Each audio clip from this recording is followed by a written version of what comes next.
News Tamil கழுகு.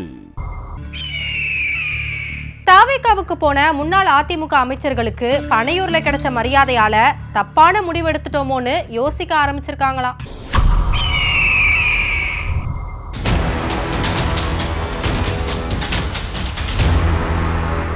ஒவ்வொரு வீக்கெண்ட்லயும் அதிமுகவில் இருந்து பெரிய தலைகளை தாவேக்காவுக்கு அழைச்சிட்டு வர்ற ஒரு மெகா பிளான போட்டு அதை பனையூர்ல செயல்படுத்த துவங்கி இருக்கு தாவேக்க கட்சி தலைமை. கடந்த சனிக்கிழமை கடம்பூர் ராஜு, உடுமலை ராதாகிருஷ்ணன், முன்னாள் அமைச்சர்கள், முன்னாள் எம்எல்ஏக்கள், மாசேக்கள்னு அதிமுகவோட முக்கிய முகங்களா இருக்கிறவங்க தாவேக்காவுல இணைய பனையூருக்கு போனப்போ கட்சி அலுவலகமே திறக்கப்படலையா. ரோட்டிலேயே சில மணி நேரம் காத்திருந்துட்டு ஏதோ புது சினிமா ரிலீஸுக்கு டிக்கெட் எடுக்க தியேட்டருக்குள்ள போன மாதிரி முன்வாசல் வழியாவும் பின்வாசல் வழியாவும் முண்டி அடிச்சுக்கிட்டு உள்ள போனவங்களை வரவேற்கவோ, தண்ணி கொடுத்து காபி சாப்பிடுறீங்களான்னு கேட்கவோ ஆள் இல்லையா. ஒரு வழியா கட்சியில சேர்ந்தவுடன் வெளியில வந்த முன்னாள் அமைச்சர்கள்ட்ட இன்னைக்கு திமுகவிலையும் நம்ம கட்சிக்காரங்க சேர்ந்திருக்காங்க.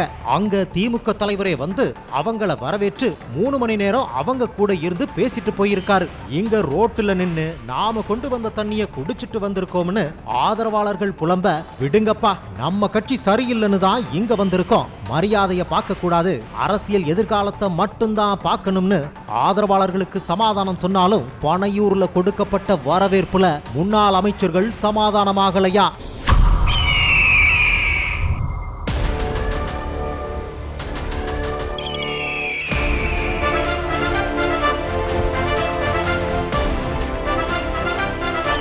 நியூஸ் தமிழ் கழுகு.